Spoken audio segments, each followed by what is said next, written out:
Mga katotohanan sa Pilipinas. Alam nyo ba na sa Pilipinas ka lang makakakita ng makiki-birthday na walang dalang regalo pero may dalang supot? Alam nyo ba na sa Pilipinas ka makakakita ng walang trabaho pero araw-araw lasing? At alam nyo ba na sa Pilipinas ka makakakita ng mga babaeng nagpipills kahit nasa abroad ang mister?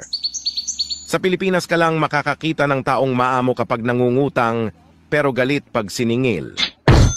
Pag ang tropa mo natalisod, imbis na tulungan mo, tatawanan mo pa. Ahahaha, tanga amputs!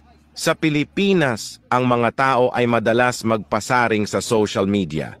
Pero kapag pinalagan mo ay auto-block ka na sa kanya.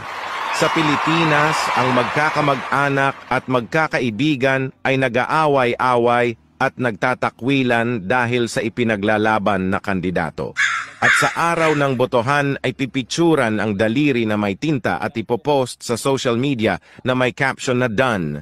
Sa Pilipinas, ginagawang remote office o review center ang mga coffee shops.